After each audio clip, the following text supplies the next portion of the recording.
Audiolibros Caster. Trae para ti, el audiolibro, El mundo de Sofía. De Justin Arden. Cuarta parte. David Hume. Déjaselo a las llamas. Alberto se quedó sentado mirando la mesa. Una vez se volvió para mirar por la ventana. Se está nublando, dijo Sofía. Sí, hace bochorno. ¿Vas a hablarme ahora, de Berkeley? Él fue el siguiente de los 3 empiristas británicos. Pero ya que en muchos sentidos pertenece a una categoría aparte, nos centraremos antes en David Hume, que vivió de 1711 a 1776. Su filosofía ha pasado a ser la más importante entre los empiristas. Su importancia se debe también en parte al hecho de que fue él quien inspiró al gran filósofo a Immanuel Kant. No importa que me interese más la filosofía de Berkeley, ¿verdad? No, no importa. Hume se crió en Escocia, en las afueras de Edimburgo. Su familia quería que fuera abogado, pero él mismo dijo que sentía una resistencia infranqueable hacia todo lo que no era filosofía y enseñanza. Vivió en la época de la Ilustración, al mismo tiempo que grandes pensadores franceses como Voltaire y Rousseau, y viajó mucho por Europa antes de establecerse de nuevo en Edimburgo. Su obra más importante, Tratado acerca de la naturaleza humana, se publicó cuando Hume tenía 28 años. Pero él mismo dijo que a los 15 años ya tenía la idea del libro. Entonces debo darme prisa. Tú ya estás en marcha. Pero si yo fuera a hacer mi propia filosofía sería bastante diferente a todo lo que he oído hasta ahora. ¿Hay algo que hayas echado especialmente de menos? En primer lugar, todos los filósofos de los que he oído hablar son hombres. Creo que los hombres viven en su propio mundo. A mí me interesa más el mundo de verdad. El mundo de flores y animales y niños que nacen y crecen. Esos filósofos tuyos hablan constantemente del ser humano y ahora me hablas otra vez de un tratado sobre la naturaleza humana. Pero tengo la sensación de que ese ser humano es un hombre de mediana edad. Al fin y al cabo, la vida empieza con el embarazo y el parto. Me parece que ha habido demasiado pocos pañales y llanto de niños hasta ahora. Quizás también haya habido demasiado poco amor y amistad. Evidentemente tienes toda la razón. Pero quizás precisamente Hume fuera un filósofo que pensaba de otra manera. Él, más que ningún otro, parte del mundo cotidiano. Creo además que Hume tiene fuertes sentimientos sobre cómo los niños perciben el mundo. Haré un esfuerzo para escuchar. Como empirista, Hume consideró una obligación el ordenar todos los conceptos y pensamientos confusos que habían inventado todos aquellos hombres. Se hablaba y se escribía con palabras muy viejas y anticuadas, procedentes de la Edad Media. Y de los filósofos racionalistas del siglo XVII. Hume desea volver a la percepción inmediata del mundo de los hombres. Ningún filósofo podrá jamás llevarnos detrás de las experiencias cotidianas o damos reglas de conducta distintas a las que elaboremos meditando sobre la vida cotidiana, decía él. Hasta aquí suena muy bien. ¿Puedes ponerme algún ejemplo? En la época de Hume estaba muy extendida la creencia de que había ángeles. Al decir ángel, nos referimos a una figura de hombre con alas. ¿Has visto alguna vez un ángel, Sofía? No. Pero habrás visto una figura de hombre. ¿Qué pregunta más tonta? ¿También has visto alas? Claro que sí, pero nunca en una persona. Según Hume, ángel, es un concepto compuesto. Consta de 2 experiencias diferentes que no están unidas en la realidad, pero que, de todos modos, en la imaginación del hombre han sido conectadas. Se trata pues de una idea falsa que inmediatamente debe ser rechazada. De la misma manera tenemos que ordenar nuestros pensamientos e ideas. Hume, dijo. Cuando tenemos un libro en la mano, preguntémonos, ¿contiene algún razonamiento abstracto referente a tamaños y cifras? No. ¿Contiene algún razonamiento de experiencia referente a hechos y existencia? No. Entonces déjaselo a las llamas, pues no contiene nada más que pedantería y quimeras. Me parece muy drástico. Pero después queda el mundo, Sofía. Con más frescor y con contornos más nítidos que antes.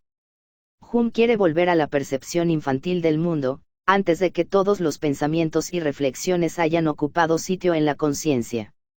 ¿No acabas de decir que muchos de esos filósofos de los que has oído hablar vivían en su propio mundo, y que a ti te interesaba más el mundo real? Algo así, sí. Hume podría haber dicho exactamente lo mismo. Pero sigamos su propio razonamiento un poco más a fondo. Aquí estoy. Hume empieza por constatar que el hombre tiene dos tipos diferentes de percepciones, que son impresiones e ideas. Con impresiones quiere decir la inmediata percepción de la realidad externa. Con ideas quiere decir el recuerdo de una impresión de este tipo. Ejemplos, por favor. Si te quemas en una estufa caliente, recibes una impresión inmediata. Más adelante puedes pensar en aquella vez que te quemaste. Es a esto a lo que Hume llama idea. La diferencia es que la impresión es más fuerte y más viva que el recuerdo de la reflexión sobre el recuerdo. Podrías decir que la sensación es el original, y que la idea o el recuerdo de la sensación solo es una pálida copia. Porque la impresión es la causa directa de la idea, que se esconde en la conciencia. Hasta ahora te sigo. Además, Hume subraya que tanto una impresión como una idea pueden ser o simples o compuestas. Te acordarás de que hablamos de una manzana en relación con Locke. La experiencia directa de una manzana es una impresión compuesta de ese tipo. Asimismo, también la idea de la conciencia de la manzana es una idea compuesta. Perdona que te interrumpa, pero ¿es esto muy importante? ¿Qué? Sí, es muy importante. Aunque sea verdad que los filósofos a veces se ocupan de problemas muy artificiales, no debes rechazar el participar en un razonamiento. Hume daría la razón a Descartes en que es importante construir un razonamiento desde abajo. Me resigno. Lo que quiere decir Hume es que algunas veces podemos componer esas ideas sin que estén compuestas así en la realidad. De ese modo surgen las ideas y conceptos falsos que no se encuentran en la naturaleza. Ya hemos mencionado a los ángeles. Y hablamos en una ocasión de los cocofantes. Otro ejemplo es el Pegasus, es decir, un caballo con alas. En todos casos tenemos que reconocer que la conciencia ha jugado su propio juego. Ha cogido las alas de una impresión y el caballo de otra. Todos esos conceptos han sido percibidos en alguna ocasión y han entrado en el teatro de la conciencia como impresiones auténticas. Nada ha sido inventado por la propia conciencia. La conciencia ha utilizado tijeras y pegamento y de esa manera ha construido ideas y conceptos falsos. Entiendo. Ahora comprendo que esto pueda ser importante. Bien. Por tanto, Hume quiere investigar cada concepto con el fin de averiguar si está compuesto de una manera que no encontramos en la realidad. Él pregunta: ¿de qué impresión tiene este concepto? Ante todo tiene que encontrar cuáles son las ideas simples, de las que consta un concepto compuesto. Dispone así, de un método crítico para analizar las ideas o conceptos de los hombres. De este modo quiere ordenar nuestros pensamientos y conceptos. ¿Tienes algunos ejemplos? En la época de Hume había mucha gente con ideas muy claras sobre el cielo o la Nueva Jerusalén. A lo mejor recuerdas que Descartes había señalado que ideas claras y nítidas, en sí podían ser una garantía de que correspondiesen a algo que realmente existía. Como ya te he dicho antes, no suelo olvidarme de las cosas. Nos damos cuenta de que cielo es una idea tremendamente compuesta. Mencionemos algunos elementos. En el cielo hay un portal de perlas, hay calles de oro, ángeles, a montones, etcétera, etcétera. Pero aún no hemos descompuesto todo en sus distintos componentes. Porque también, portal de perlas, calles de oro, y ángeles, son conceptos compuestos. Cuando finalmente podamos constatar que nuestra idea de cielo consta de ideas simples como perla, portal, calle, oro, figura vestida de blanco, y alas, podremos preguntarnos si realmente hemos tenido las correspondientes impresiones simples. Las hemos tenido. Pero mediante las tijeras y el pegamento hemos hecho de todas las impresiones simples, una soñada. Pues sí, así es. Porque precisamente cuando dormimos es cuando más tijeras y pegamento usamos. Pero Hume subrayó que todos esos materiales que usamos para componer imágenes soñadas tienen que haber entrado en la conciencia alguna vez como impresiones simples. El que nunca haya visto oro tampoco podrá imaginarse una calle de oro. Era bastante listo. ¿Qué pasa con Descartes, que tenía una idea clara y nítida de Dios? También a esta pregunta Hume te ofrece una respuesta. Digamos que nos imaginamos a Dios como un ser infinitamente inteligente, sabio y bueno. Tenemos, pues, una idea, compuesta, que consta de algo infinitamente inteligente, algo infinitamente sabio y algo infinitamente bueno.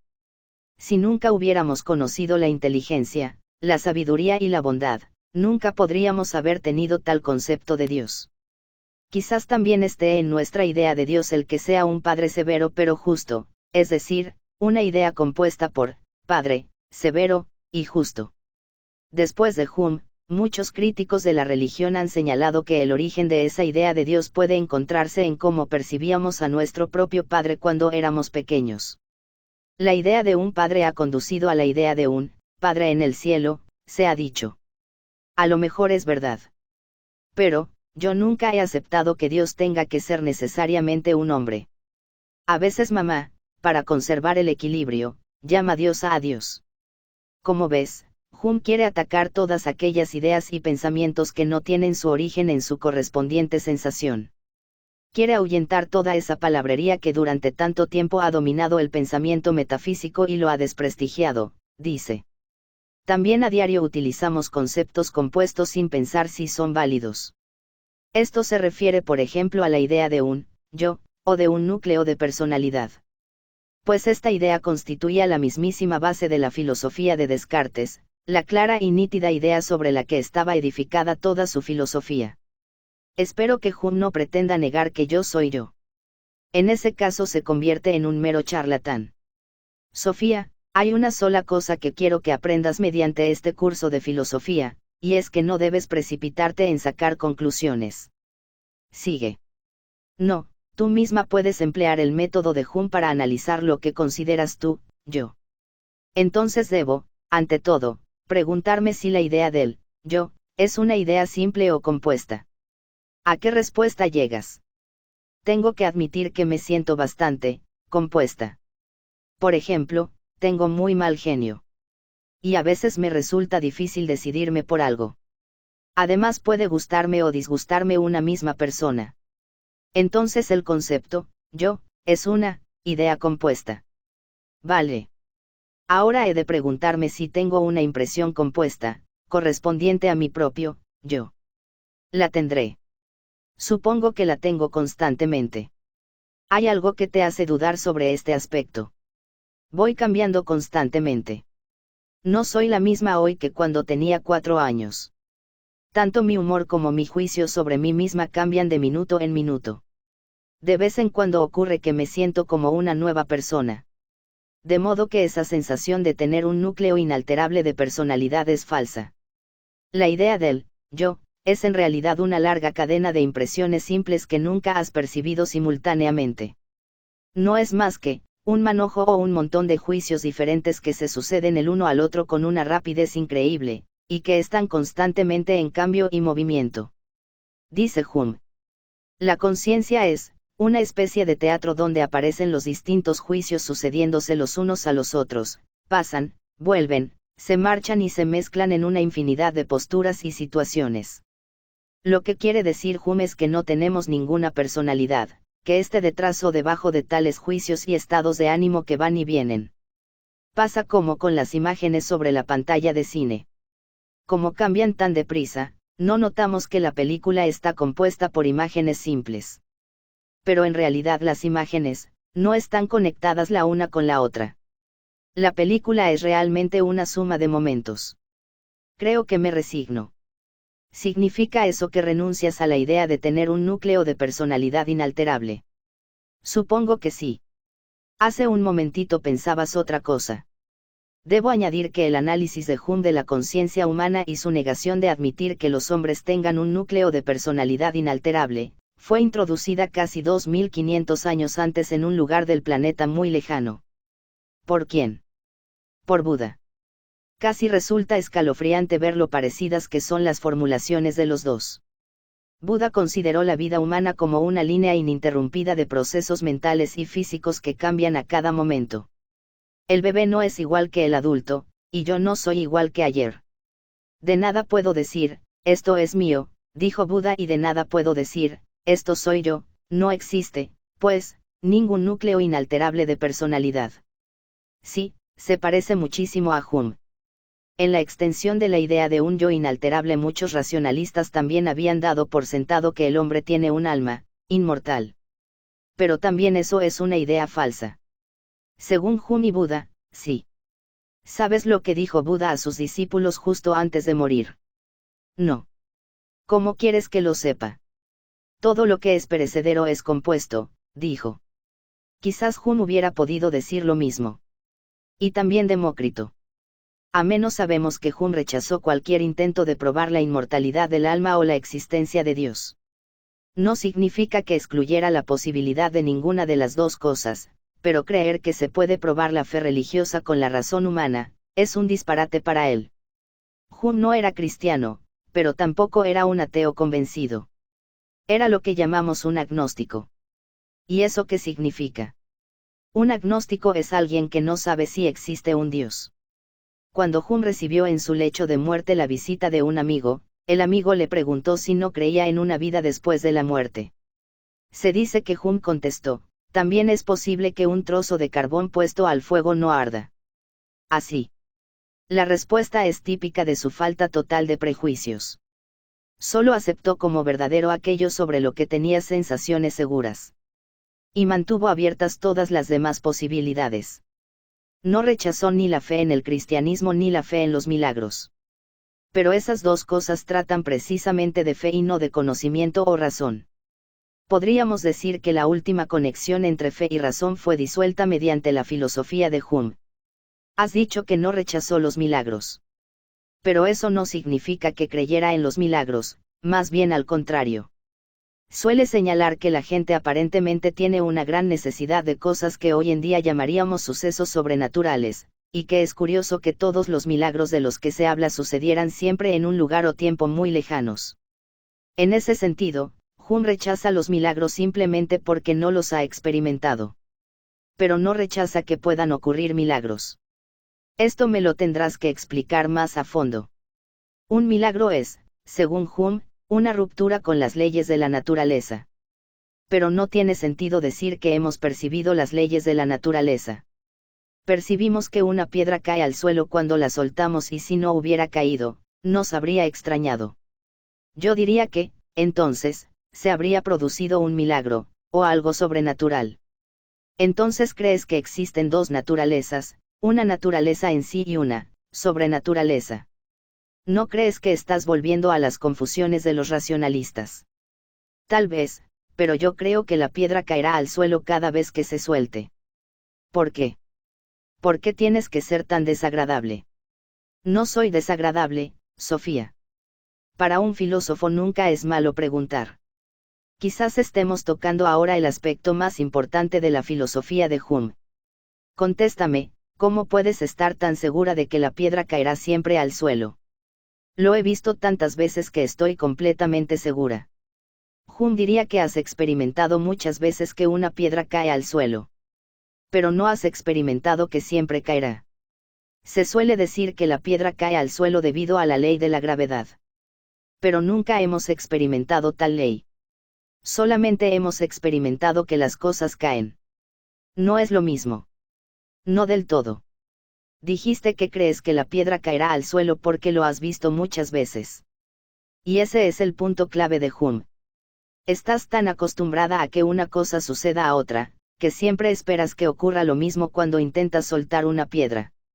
Así surgen las ideas sobre lo que llamamos leyes inquebrantables de la naturaleza. Pero ¿cree él realmente que cabe la posibilidad de que una piedra no caiga al suelo? Estaría tan convencido como tú de que caerá al suelo cada vez que la suelte. Pero señaló que no ha percibido por qué cae. No nos hemos vuelto a alejar un poco de los niños y de las flores. No, al contrario. Se puede muy bien utilizar a los niños como testigos de la verdad de Hume. ¿Quién, en tu opinión, se sorprendería más al ver una piedra quedarse una hora o dos flotando en el aire, un niño de 1 año o tú? Me sorprendería más yo. ¿Por qué, Sofía? Probablemente porque yo entiendo mejor que el niño lo antinatural que sería. ¿Y por qué el niño no entendería lo antinatural que sería? Porque aún no ha aprendido cómo es la naturaleza. O porque aún no ha habido tiempo para que la naturaleza se convierta en un hábito. Entiendo lo que quieres decir. Hume quería que la gente agudizara sus sentidos. Te pondré el siguiente ejercicio, Sofía. Si un niño pequeño y tú presenciáis el espectáculo de un gran prestidigitador que, por ejemplo, hace volar cosas por el aire. ¿Quién se divertiría más durante el rato que dure el espectáculo? Creo que yo me divertiría más. ¿Y por qué?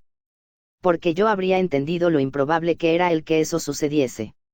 De acuerdo. Porque el niño no encuentra ninguna satisfacción en ver la anulación de las leyes de la naturaleza antes de haberlas aprendido a conocer. Y seguimos en el núcleo de la filosofía de la percepción, de Hume.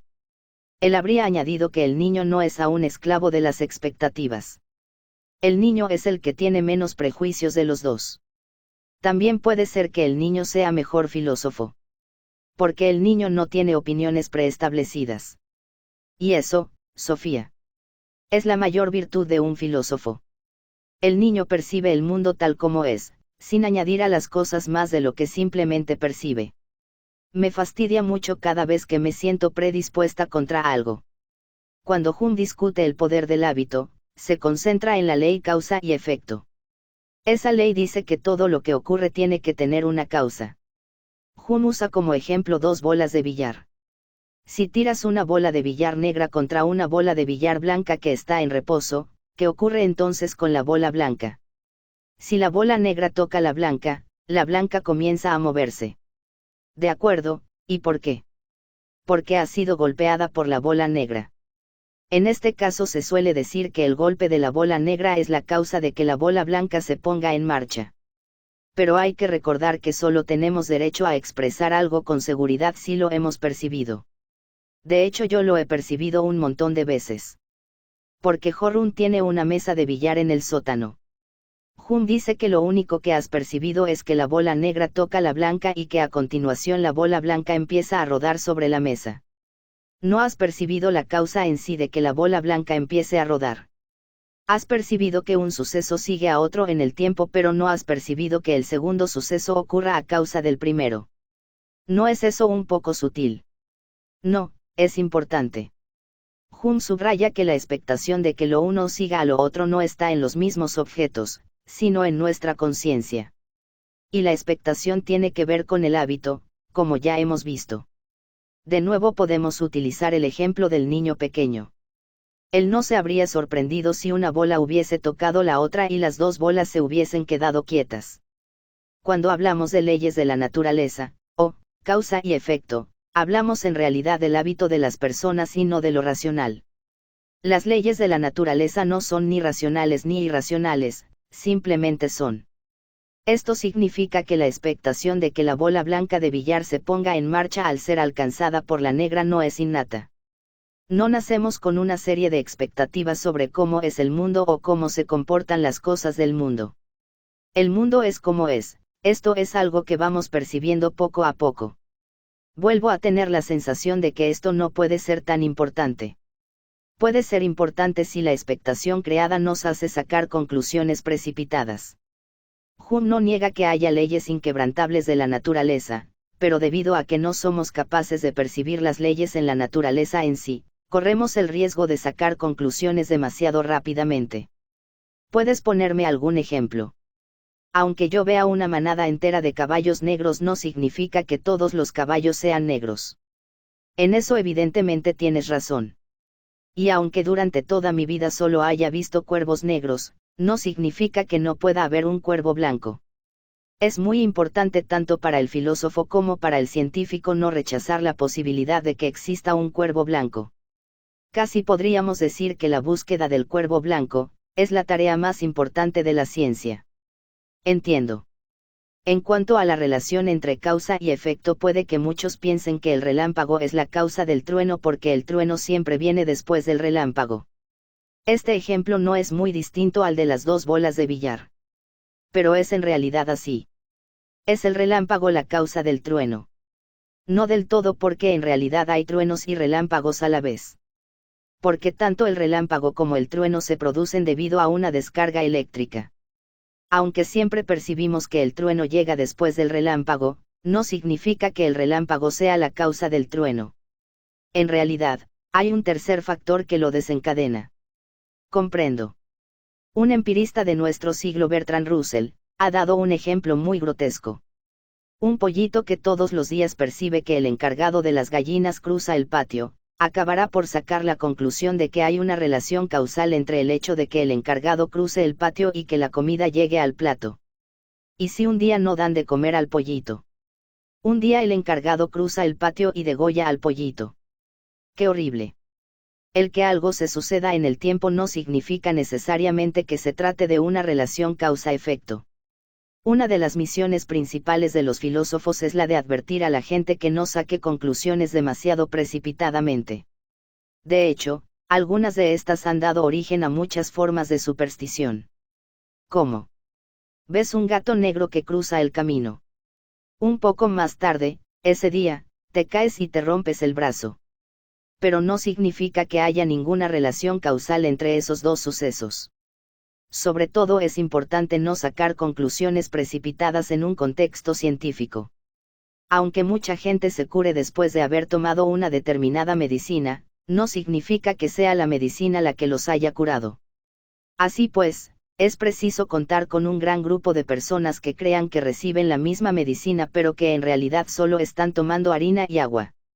Si también estas personas se curan, tiene que haber un tercer factor, por ejemplo la fe en la medicina que las ha curado.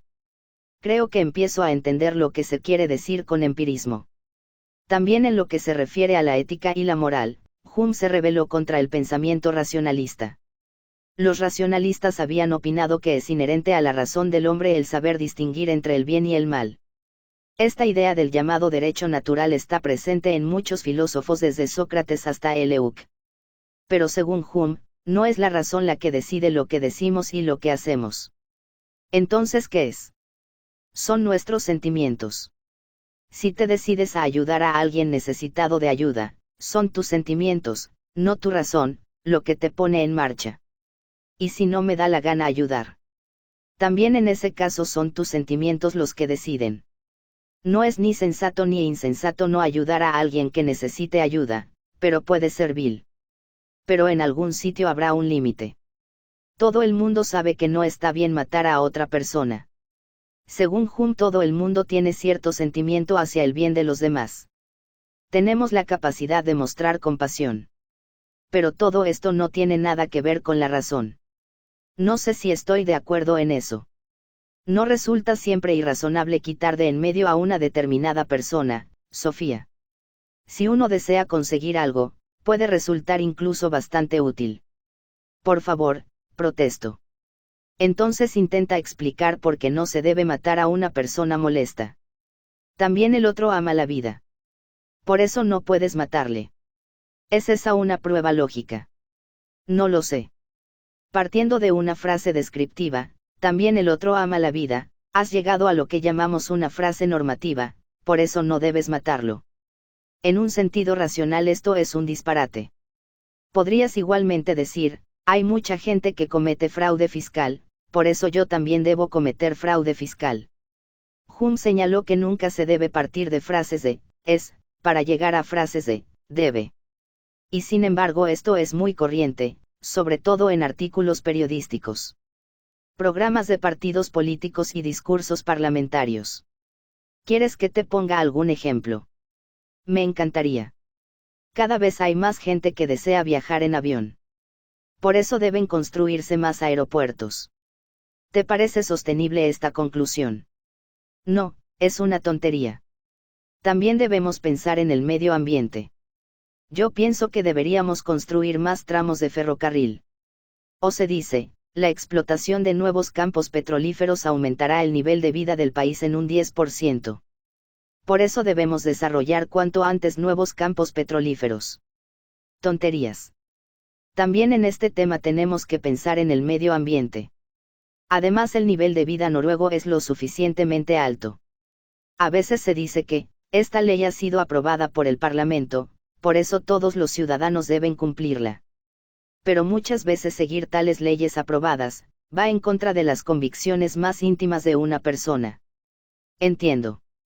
Hemos señalado que no podemos probar con la razón cómo debemos actuar. Actuar responsablemente no equivale a agudizar la razón, sino a agudizar los sentimientos que uno tiene hacia los demás. No va en contra de la razón el preferir la destrucción del mundo entero a tener un rasguño en un dedo, dijo Hume. ¿Qué postulado más odioso? Quizás resulte aún más siniestro confundir los conceptos. Sabes que los nazis mataron a millones de judíos. ¿Dirías que algo anduvo mal en la razón de esa gente o en sus emociones? Ante todo en sus sentimientos. Muchos de ellos también tenían la cabeza muy despejada, lo que demuestra que, en muchos casos, puede haber un cálculo tremendamente frío detrás de las decisiones crueles e insensibles. Después de la guerra, muchos nazis fueron condenados, pero no porque hubieran sido irracionales, sino porque habían sido crueles. De hecho, sucede que se absuelve a gente que no ha tenido la mente despejada en el momento de cometer un crimen. Entonces se dice que han actuado en un momento de enajenación mental. Nunca se absuelve a alguien por haber carecido de sentimientos. Faltaría más. Tampoco hace falta ir a los ejemplos más grotescos. Si una catástrofe natural como una inundación, por ejemplo, provoca que mucha gente necesite ayuda. Son los sentimientos los que deciden si vamos a acudir o no. Si hubiéramos sido insensibles, dejando la decisión a la fría razón, quizás habríamos pensado que convendría que se murieran unos cuantos millones de personas en un mundo que está amenazado de sobrepoblación. Es terrible que alguien pueda pensar así. No es tu razón la que se enfada. Basta.